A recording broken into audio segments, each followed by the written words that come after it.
Hello dear JEE aspirants, welcome back to Edupod. So നമ്മുടെ JEE exams കഴിഞ്ഞത് ഉടനെ തന്നെ നമുക്ക് ഉണ്ടാവുന്ന ഒരു ക്യൂരിയോസിറ്റിയാണ് എത്ര മാർക്ക് കിട്ടും, ആ മാർക്കിന് എത്ര പെർസെൻറ്റേജ് ഉണ്ടാവും എന്നുള്ളത്. സോ നമ്മുടെ എജുപോഡ് ടീമും അതോടൊപ്പം തന്നെ നമ്മൾ സ്റ്റുഡൻസിൻ്റെ അടുത്ത് റിവ്യൂ ഒക്കെ വെച്ചിട്ട് ഞങ്ങളൊരു ഡാറ്റ ഉണ്ടാക്കിയിട്ടുണ്ട്. സോ അതിൽ നിന്നും ഞാൻ പറയുന്ന ഒരു +or-10 അല്ലെങ്കിൽ ഒരു +or-5 ആ ഒരു റേഞ്ചിലായിരിക്കും ഇതിൻ്റെ ആക്ച്വൽ ഡാറ്റ വരുന്നുണ്ടാവുക. സോ നമ്മുടെ ഫസ്റ്റ് ഡേ, അതായത് April 2 നടന്ന ഫസ്റ്റ് ഷിഫ്റ്റിലേക്ക് പോവുകയാണെങ്കിൽ അതിൽ നമുക്ക് 99% അടിക്കണമെങ്കിൽ നമ്മൾ ഏതാണ്ട് 300-ൽ 170 എങ്കിലും സ്കോർ ചെയ്യണം.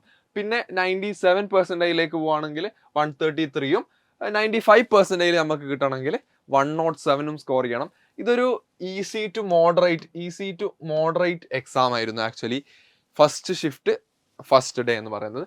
ദെൻ നമ്മുടെ ഫസ്റ്റ് ഡേ തന്നെ സെക്കൻഡ് ഷിഫ്റ്റ്, അതായത് ഈവനിങ് ഷിഫ്റ്റിലേക്ക് പോവുകയാണെങ്കിൽ അത് കുറച്ച് ടൈറ്റ് ആയിട്ടുണ്ട്. ഒരു ഈസി ടു മോഡറേറ്റ് എക്സാം ആയിരുന്നു. അതിൽ നമുക്കൊരു 99% അടിക്കണമെങ്കിൽ ഏതാണ്ട് 168-ഉം 97% കിട്ടണമെങ്കിൽ 131-ഉം 95 ആണെങ്കിൽ 105. ഒരു ഈസി ടു മോഡറേറ്റ് അല്ലെങ്കിൽ മോഡറേറ്റ് എന്ന് തന്നെ പറയാൻ പറ്റുന്ന ഒരു എക്സാം ആയിരുന്നു actually shift 2 of first day എന്ന് പറയുന്നത്. ദെൻ നമ്മൾ അടുത്ത എക്സാമിലേക്ക് പോവുകയാണെങ്കിൽ April 1 നടന്ന ഫസ്റ്റ് ഷിഫ്റ്റ് എക്സാം, അതിൽ 99% നമ്മൾ സ്കോർ ചെയ്യണമെങ്കിൽ 165-ഉം 97%-ന് 128-ഉം പിന്നെ 95%-ന് 103-യും ആണ് ഉണ്ടായിട്ടുള്ളത്. സോ ഇതും ആക്ച്വലി പറയുകയാണെങ്കിൽ ഒരു മോഡറേറ്റ് എക്സാം ആയിരുന്നു April 4 ഫസ്റ്റ് ഷിഫ്റ്റ് എന്ന് പറയുന്നത്.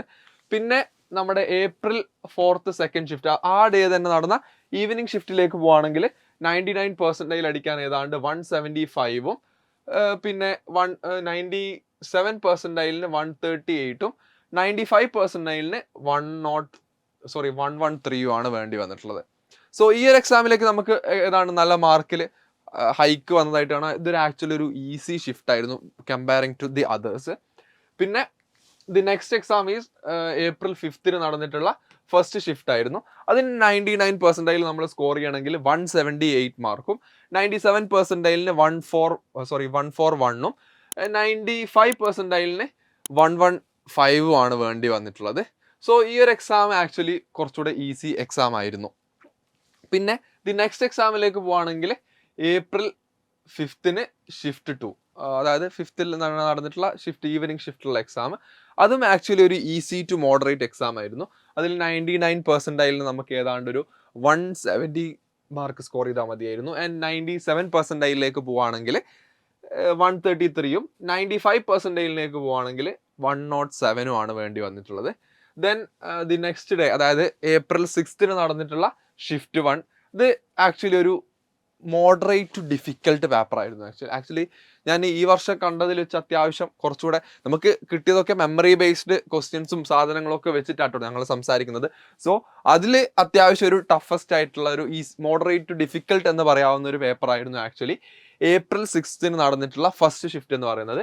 അത് ഒരു 99%-ൽ നമുക്ക് സ്കോർ ചെയ്യണമെങ്കിൽ ഏതാണ്ട് ഒരു 160 മാർക്കും 97%-ൽ സ്കോർ ചെയ്യണമെങ്കിൽ 123-യും ആൻഡ് 95%-ന് ഒരു 97 മാർക്ക് ഉണ്ടായാൽ തന്നെ കിട്ടുന്ന രീതിക്കാണ് വന്നിട്ടുള്ളത്.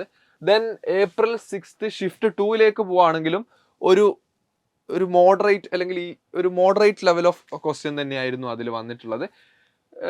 അതിലും 99%-ൽ സ്കോർ ചെയ്യണമെങ്കിൽ 165 മാർക്കും അതോടൊപ്പം 97%-ന് 131-ഉം 95%-ന് ഏതാണ്ട് 105-ഉം വേണ്ടി വന്നിട്ടുണ്ട്.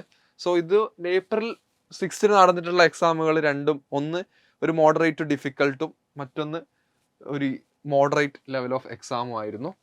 ദെൻ ദി ലാസ്റ്റ് ഷിഫ്റ്റിലേക്ക് വരികയാണെങ്കിൽ April 8 നടന്നിട്ടുള്ള എക്സാം, April 8 ഷിഫ്റ്റ് 1 ഒരു 99%-ൽ നമ്മൾ അന്ന് സ്കോർ ചെയ്യണമെങ്കിൽ ഏതാണ്ട് 155 മാർക്ക് സ്കോർ ചെയ്യണമായിരുന്നു. ആൻഡ് 97%-ന് 122-ഉം 95%-ന് 99 മാർക്കും നമ്മൾ സ്കോർ ചെയ്താൽ മതിയായിരുന്നു. ഇതൊരു ഈസി ടു മോഡറേറ്റ് അല്ലെങ്കിൽ ഒരു മോഡറേറ്റ് ആ ഒരു ലെവലിലുള്ള ഒരു എക്സാം ആയിരുന്നു ആക്ച്വലി. സോ നമ്മൾ ഇന്ന് എല്ലാ സെഷൻസിൻ്റെയും എല്ലാ ഷിഫ്റ്റിൻ്റെയും ഓരോന്ന് 1 by 1 ആയിട്ട് നമ്മൾ മാർക്ക് വേഴ്സസ് പെർസെൻറ്റേജിൽ സംസാരിച്ചിട്ടുണ്ട്.